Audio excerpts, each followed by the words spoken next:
Hello everyone, it's Lisa. Welcome back to my channel. This is my April Hashimoto's update, and it'll be a quick one because there's kind of some things going on, but more along the lines of I have to be patient and see what happens.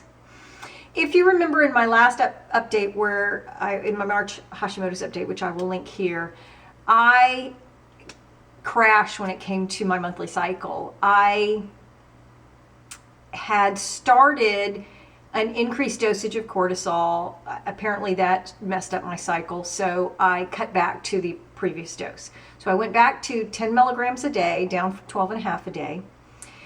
And obviously from a cyclical standpoint, that's just a wait and see kind of thing. But the big addition or change for April is that I added in LDN. I've been doing, and I'll back up, low dose naltrexone. Naltrexone at its full strength is used to help individuals who are coping with painkiller or alcohol addiction become no longer addicted, because naltrexone blocks opioid sensors in your brain, essentially. It makes it so that pain medication in particular does not work. It doesn't have any effect on you. There have been some small studies, but nothing big that's accepted by the larger medical community about low dose naltrexone. So if a full dose of naltrexone is 50 milligrams, a low dose is 1.5, 3, or 4.5 milligrams, really, really tiny.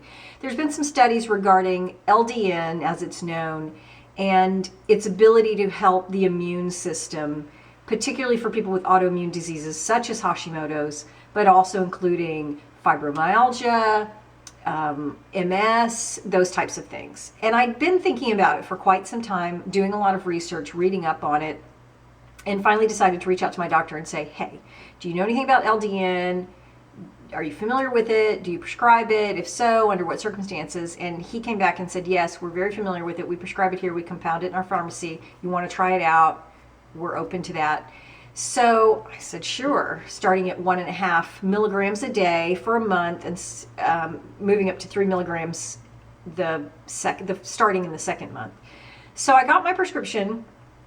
I was really excited about this. And one of the things that I think is happening with my personal experience in Hashimoto's is that my antibodies, and I haven't had a test in a while to know where my antibody level is, but I feel like they are higher, and it's preventing some other things from happening in my immune system, such as fighting off some types of cold, flu, certain kinds of infections, a little bit of this allergy kind of nasally thing that I have, because I'm not really allergic to anything that I'm aware of. So I think it's affecting that. And I also think there's sort of a general kind of feeling that's going along with my current treatment. It's not quite there, and I feel like if I could lower my antibodies, I might get there. So it was worth a try. There's no known side effects, really. The one patient reported, it's not even really considered a side effect, activity is vivid dreams. I haven't had any of those. I started April 19th. The first week I felt horrible, and I immediately started spotting. It was like day 21 of my cycle, and bam, by day 23 I'd started my period. So that was a little bit frustrating. I felt really crappy. I almost said a bad word. I felt really crappy. I had my period. It was just a lot of things all at once for about a week, and then all of a sudden it kind of started to level off. I won't say that I feel amazing, but I'm cautiously optimistic. I'm a little bit worried about in a week or so when I bump up to 3 milligrams, if I'm going to go through another weird cyclical thing with hormones or not. The thing about LDN is that, like I said, there's so few studies. It's not really a recognized treatment from the standpoint of mainstream doctors. So one of the things that has to come up is simply patient experience and your experience with LDN. Some people do really well and feel great on 0.25 milligrams or 0.5 or 1.5. Some people feel great on 4.5. Some people feel great, pretty good, and then they raise and they feel terrible, so they go back. So it's a lot of things. The major thing I have to watch for is, because it has the potential to lower my antibodies, it may make me hyper, meaning that I have to lower my desiccated thyroid dose in order to no longer overtreat my thyroid. So it's supposed to help the body start working better. So fingers crossed. I don't have any wood to knock on because nothing's ever made of wood anymore.